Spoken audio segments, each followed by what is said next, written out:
nakita namin walang incoming QJJ Farms. Tinatanong ko sa iyo kung magkano kinukuha mo doon. Ayaw mo sabihin kung magkano kinukuha mo ngayon.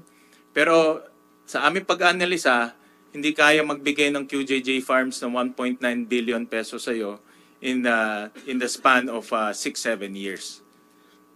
Ngayon, ang tanong ko sa iyo, saan galing itong perang ito? Since may mga kaso na po final po sa akin, I invoke my right against self-incrimination. Anong kaso yung po. mga final sa iyo? Ang final po sa akin, AMLAC, final po sa akin sa BIR, I think 7 cases. Yeah, pero wala naman to connection more. sa mga kaso mo eh. Magpa-file, alam ko hindi po ako nagkakamali, may file din po sila ng tax evasion po. But the tax evasion nga is pag-transfer mo ng shares to Jack Uy. No, ito iba naman to eh. Wala namang connection to sa tax evasion. So ang tanong ko sa iyo, saan galing itong perang to? Since may AMLAC na po na file po, I refuse to answer po. Sorry po talaga.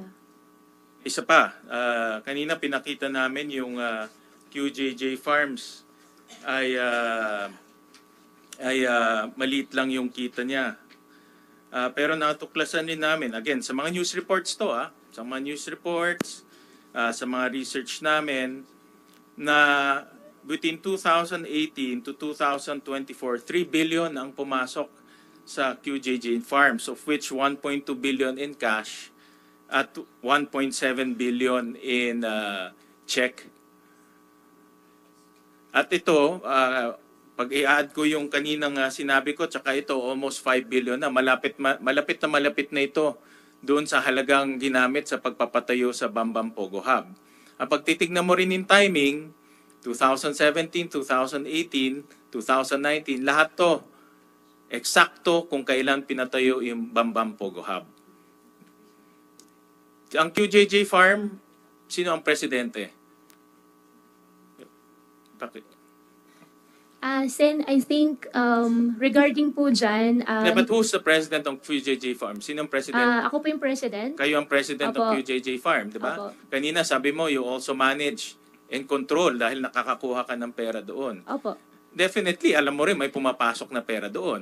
Sen, regarding naman po dyan, since may nakafile na po sa akin na case, I think sasagutin ko po siya sa korte. At regarding naman po, Sen, po, dun sa sinabi niyo po kanina sa akin na yung pera ay might be used in Pogo, check niyo rin po, wala pong Pogo related po na pera if ever po. At saka even po sa mga contractor po, wala pong any transactions po.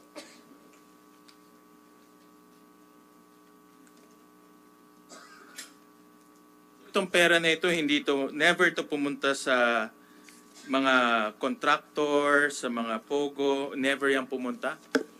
Sen, wala po akong business na Pogo. Kaya wala rin po ako Hindi ba ito pinagawa po na pumunta, Pogo. itong perang to, hindi ito pumunta sa pagpapatayo ng pogo sa Bamban? Wala po Kasi akong yung timing, Pogo. perfect timing, yung pagpasok, balikan natin yung kanina. Opo, Sen. Check Yung nyo naman pagpasok po. ng pera, eksakto 2018, 2019. Sa farm, ganun rin, 2018, 2019. Yan ang eksaktong pinatayo yung Pogo Hub sa Bamban. Kung hindi po ako nagkakamali, nagkumpisa po yung Pogo Hub po sa Bamban po year 2019 kasi Yes, pandemic year. Correct. Yeah, Pero wala po akong Pogo business po at wala rin po akong pinatayo. Okay. Check nyo naman din po niyan, Sen. Okay. Opo. Sorry Ah, po talaga.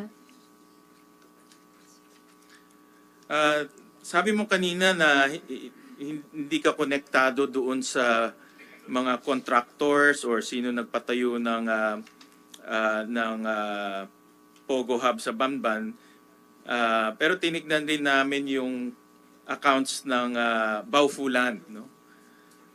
Of which ikaw ang presidente, tama? Ng Baufulan? Hindi po. Wala po akong pinirmahan na any bank documents po Oo ng nga, but Baufu. ikaw ang presidente ng Baufulan, tama? Before po ako nag-divest po. Correct. Nung lupa pa lang po siya.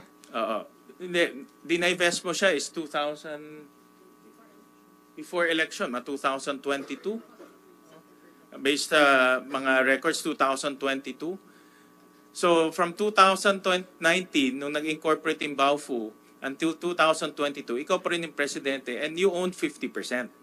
Ngayon, nakita namin sa mga accounts na ang Baofu may binayaran na isang Howley Builders Construction of which nakita namin yung ID at ibinigay sa amin rin ito ng mga nag-grade sa Bamban.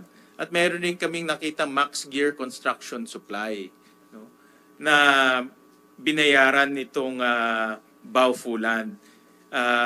Chinek ko sa internet, itong Max Gear is a equipment supplier. Wala po akong idea. Equipment supplier siya. So, dito makikita natin na ang Baofu nagbayad sa contractor na Howley, nagbayad rin sa equipment supplier na Max Gear, of which ang Baofu, ikaw ang presidente at 50% owner. Pero, ang pera nanggaling sa QJJ Farm. Kung makikita nyo, QJJ Farm credit the account of Baofu.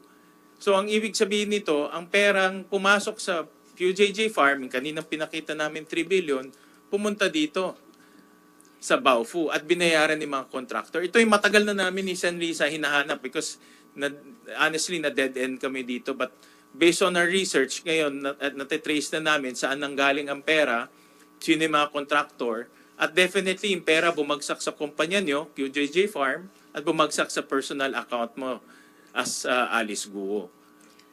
Sen, hindi ko po siya masasagot kasi wala po akong matandaan. Ido-double check ko po pero wala po akong maalala na may ganun transaction po. Paano hindi mo maalala? You're the president in 2020. Nag-divest ka lang dyan before you became a mayor noong 2022. Opo, Sen, pero dun sa account po ni Baofu, never po ako naging signatory. At never po ako sumali po sa pag-open po ng account ng Baofu. Imposible naman yun kung ikaw ang presidente, hindi mo alam kung saan pumupunta yung pera. Pero definitely, alam natin na galing sa QJJ Farm yung pera. Ang pagkakatandaan ko po,